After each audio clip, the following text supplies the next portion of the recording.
All right, so this lesson, we're going to be using coordinates to prove geometric theorems. Now, if you've looked at some of my other geometry lessons, I've broken this tutorial down into several different lessons, so you could see a lot of things that are happening, stuff with equations of a circle and a bunch of other stuff like that. So I've broken it down a lot.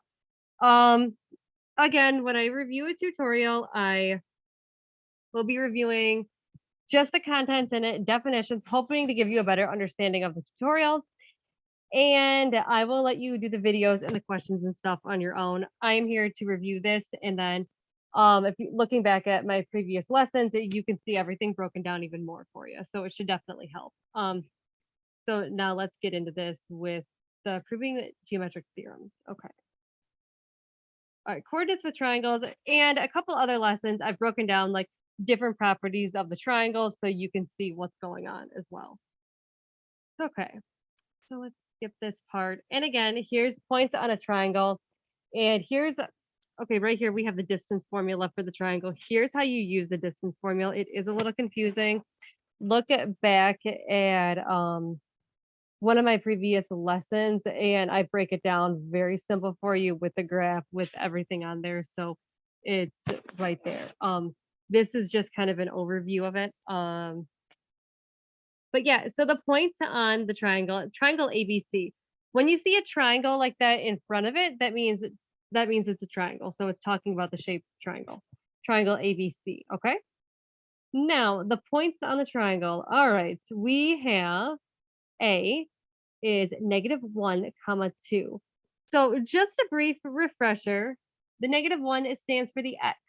And as you can see, I'm pointing my mouse down here, and we have x right here going all the way down, -1, while a is at -1. And it goes all the way up to 2. Y-axis is right here where I'm pointing. So we have 2, -1 and 2.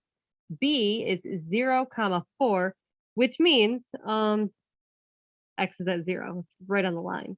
That's what it means. When you see 0, it's going to be right on that line. Now 0, 4, so y is 4. C is 3, 1. Go on your x-axis. It's at the point right here, 3, up at 1. Okay. And law of cosines. So I will not go too in depth with this. Next lessons, I plan on going more in depth with law of cosine, law of sines.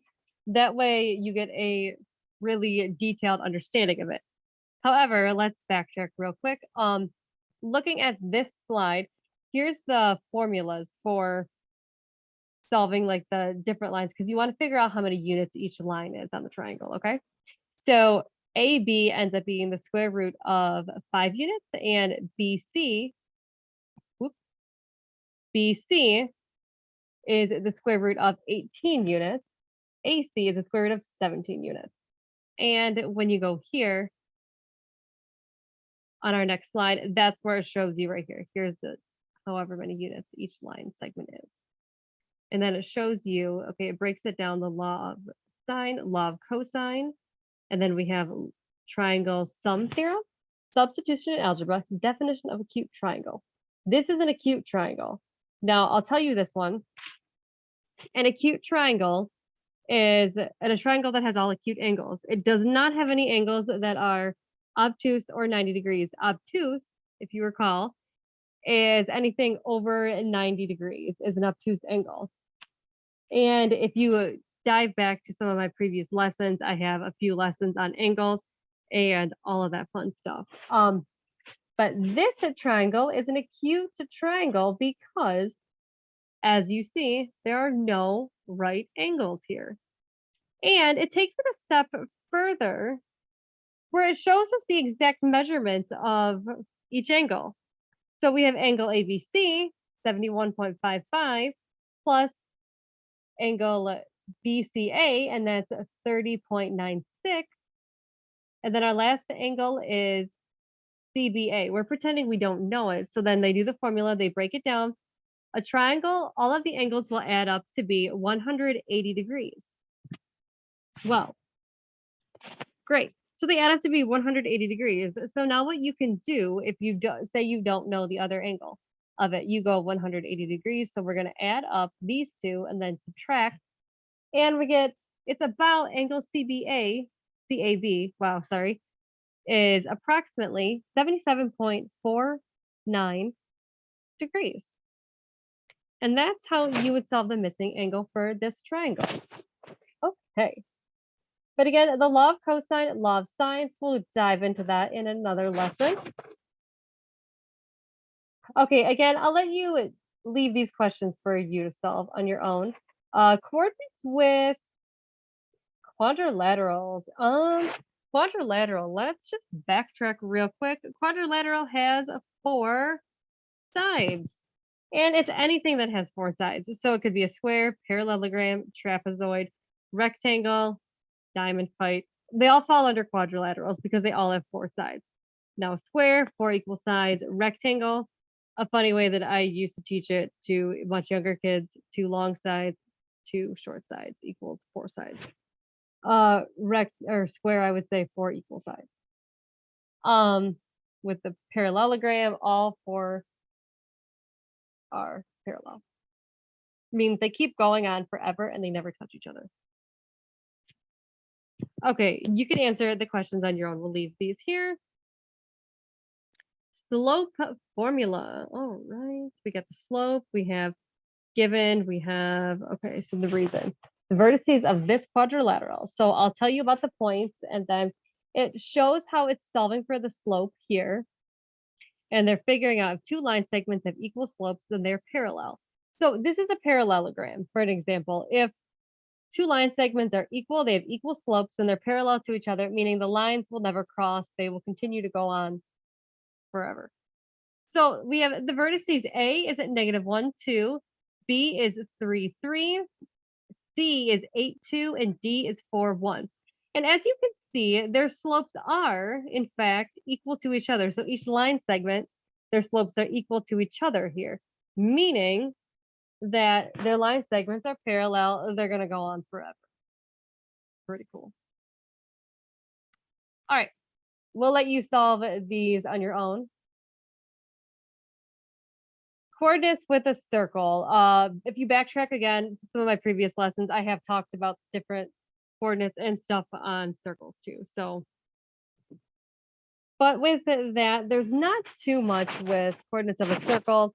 It's showing you the radius. So basically, let me just tell you about the radius real quick. It starts in the middle and it's gonna go to any point on the circle, like any place really, because you can't, there's no corner, it's just circle. But it starts off in the center, radius will always be in the center, and it goes to any point, and it's always half of the diameter. Diameter is that entire thing right down the middle. Like that. Okay. Whoops. All right, we'll just leave the questions for you. Okay, so here is our circle, and basically we're using the Pythagorean theorem. A squared plus b squared equals c squared. Okay, so here's our questions summary. It's just showing you can use coordinate algebra. Now, I'll pause real quick before I read this part to you. Here's where geometry and algebra kind of intertwine. So they kind of connect together here. And this is where some of the stuff that you've learned in algebra will come in handy to some of the stuff you learned in geometry. And even some of the stuff that you've done in chemistry will also connect because everything is all connected to each other. It is pretty interesting. Yeah. But let's read just the last part. Let's read the summary. It will come in handy. So you can use coordinate algebra to find the length of a side of a triangle to prove whether a given triangle is isosceles or even acute, right triangle, equilateral. So you can use these coordinates to prove whether it is or not. Now, like I said, algebra will come in handy, especially the lessons on exponents that I did. You're going to have to get real familiar and real comfortable with exponents.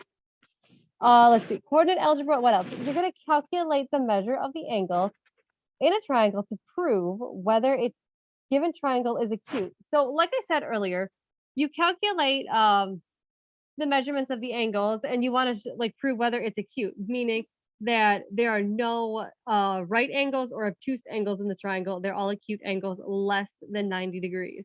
Could be 89.99999. As long as it's less than 90 degrees, they are acute. What else? Measure the slopes of the line segments to prove whether a quadrilateral is a parallelogram. Again, prove it's a parallelogram, parallel sides. Okay, so show whether the sides of a quadrilateral are perpendicular to their adjacent side by thereby proving whether the quadrilateral is a rectangle. Okay, so we want to prove whether it's a rectangle, 2 long sides, 2 short sides. And the last one, finding the distance between the points and the center of the circle. So that means that you're trying to find, here's the center of the circle, it's a radius, that's the radius center. You want to find the distance between the points, that's all. So there's the tutorial for proving geometric theorems, and hopefully you enjoyed. Hopefully that clears it up for you. And yeah, there you go.